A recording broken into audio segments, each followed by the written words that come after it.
Who goes there? Are you here to see the children? Oh, my sweet babies. I lost them. I lost them all before they even got here. They scattered, poor things, like dandelions in the wind.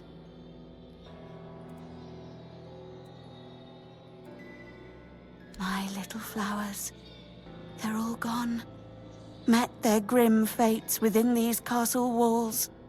They die and die at the hands of those who should have loved them, or through their neglect. Poor little things. They deserved so much better. After all, they were barely more than blood on our sister's white sheets.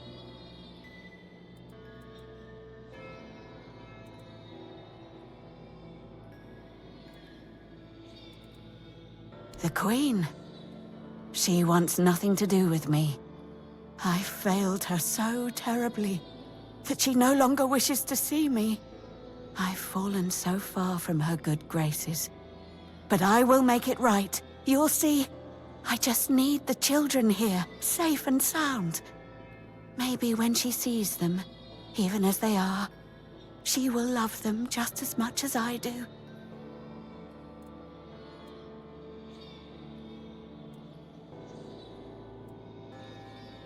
Really? You'd do that? And you won't hurt them, will you? Please, I cannot bear to hear their cries anymore. I need them close, so I can watch over them as I was meant to. If I could keep that one promise I made to my sister, perhaps then I could finally know peace. Let me think. Renaud, the Crown Prince, loved to stand on the balcony, gazing down at the gardens, watching the legacy that will never come to be. Little Noah, covered in blood.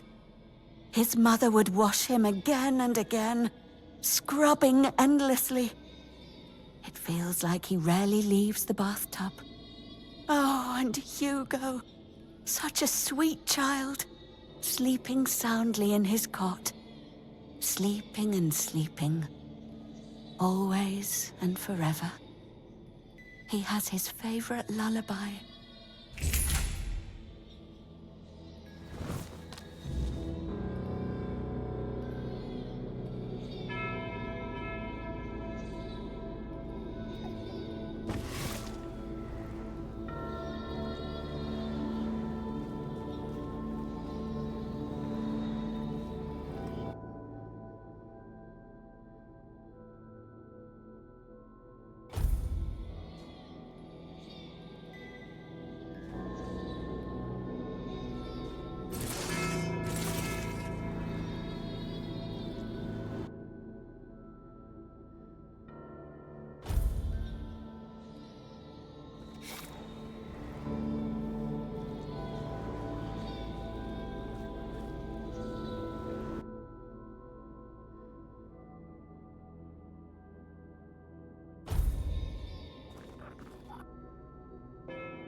He's gone.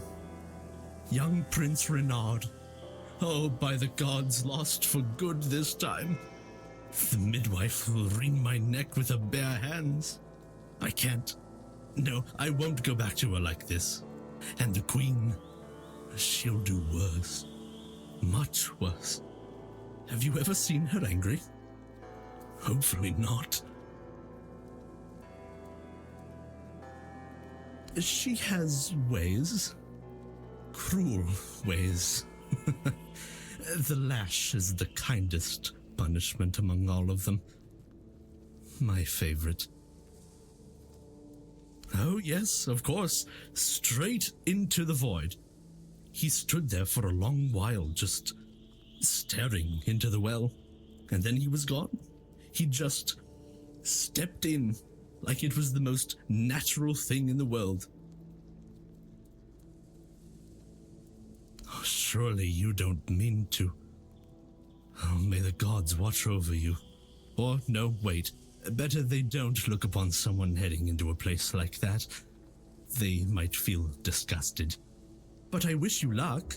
Remember, everything you do is being judged.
Did the midwife send you? Or was it that coward who's supposed to be keeping me under their heel? Don't take it personally. You're not that special. Nobody is. I just wanted you to leave me alone. But as always, everything in this house proves hopelessly useless. Any form of service, flawed and feeble. They lack competence.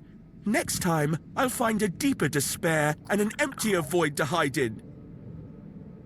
The firstborn of the king and queen, a proper little princeling, almost grown, though life has never tested me thanks to the comfort I was raised in, which is why I'm full of whims, why I think only of trivialities, why I'm just a gilded youth unable to appreciate what I have. I won't bother listing every one of my vices. Mother won't be pleased with how miserably the court servants perform their duties. She never handled disobedience well. Well then, we can skip pedagogical lectures, as I know you'll force me to return at the end. And later, I'll try to run away again.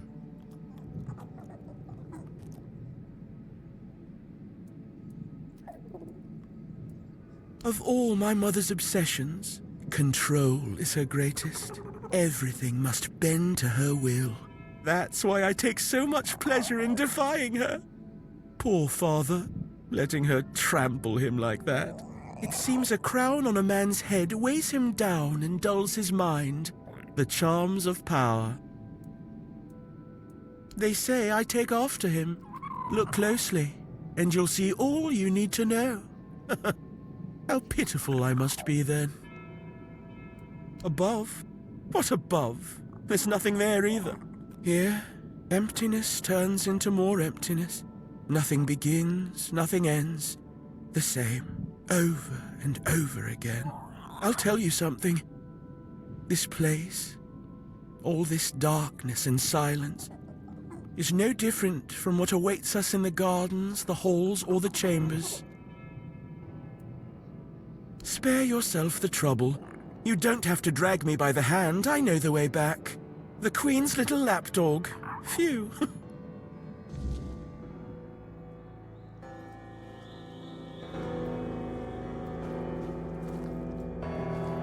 You found the young master. Joy, such great joy. I owe you a debt or two. We simple folk, we must stick together. Here, take this. I hope it serves you well.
Bors.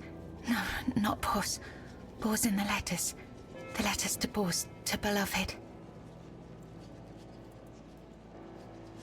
I write only letters to Bors, to beloved. Yours, Claire.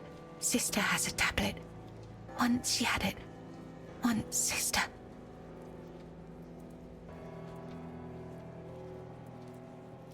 There is no love in her. There is much in me. For Bors. For beloved. These, all of them, I write. Letters to beloved Bors, I write. Bors, my beloved.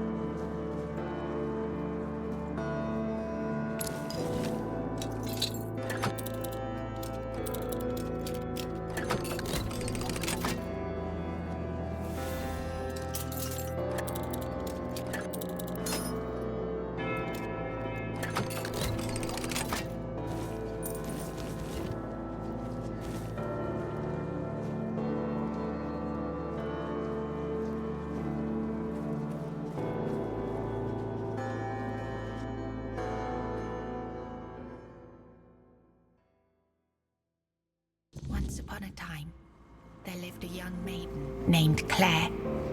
She had 2 sisters, and together they resided in a resplendent castle within a land untouched by the cruelty of time. In this unchanging realm, there was neither the sorrow of endings nor the joy of beginnings. No sunrises, no sunsets, and no seasons to mark the days. Such was the design of the eldest sister, whose insatiable hunger for control bound the kingdom in eternal stillness. She hoarded love and devotion as a dragon hoards treasure. Yet for all her power, her heart remained empty, cursed to feel nothing for eternity. Claire, the youngest and gentlest of the sisters, moved quietly through the cold, unchanging halls. Her beauty was, too, untouched by age or hardship. Yet unlike her sisters, Claire possessed a secret, a flicker of defiance against the curse that gripped their land. Her heart remained free, protected by a force beyond even her eldest sister's reach. True love. This love bound her to a noble young man named Bors, whose memory was her light in the kingdom's shadow, though torn apart by dark magic. Claire refused to surrender to despair. She knew that giving up hope would mean losing herself entirely, succumbing to the same cold emptiness that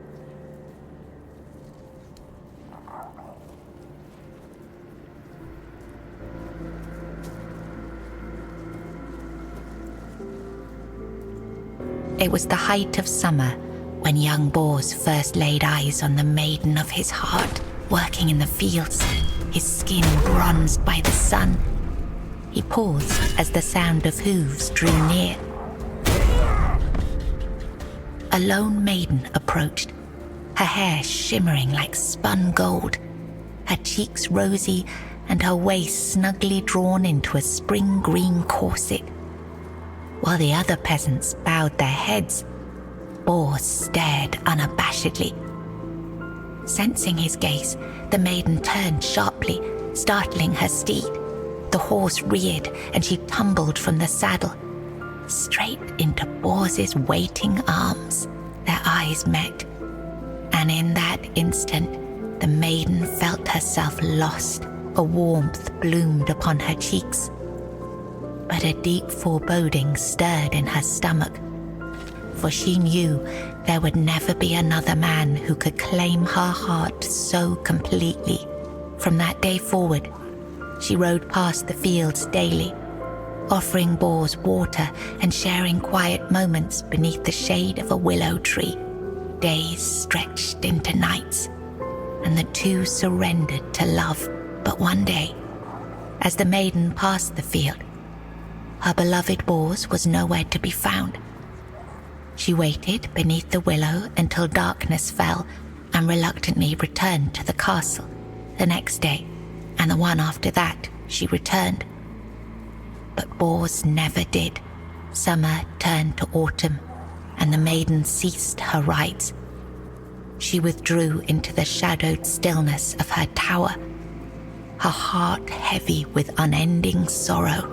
Unbeknownst to her, Bors's bones lay bleached and brittle beneath the sun, hidden in the very field where their love had bloomed.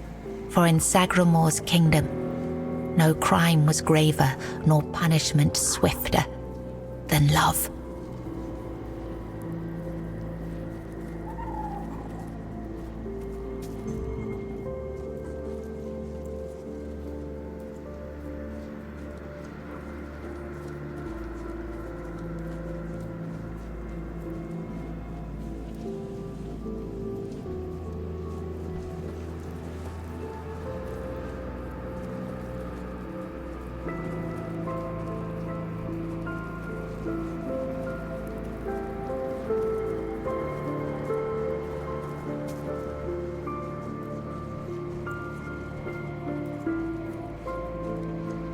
Long ago, there lived a maiden named Claire, fair of face and gentle of heart, cursed by her cruel sister to remain imprisoned in a high tower.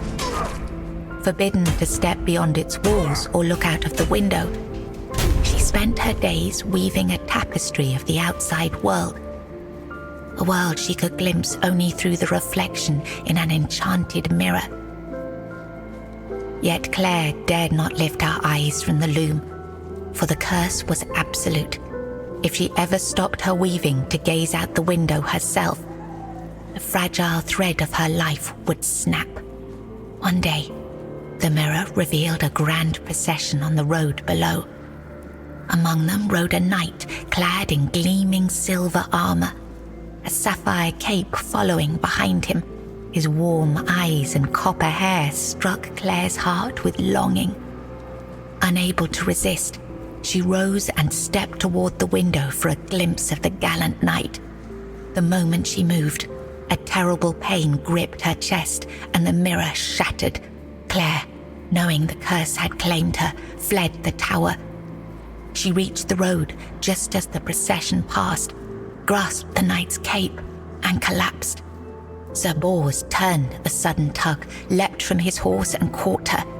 Her breath grew faint, and she whispered, "Do not grieve, for I am glad to have seen you, my knight." With those words, her spirit departed. Sir Bors wept bitterly, for never had he seen a maiden of such beauty and grace. His heart swelled with both joy and despair, for he knew he would never again love another as he loved the fair and cursed maiden, Claire.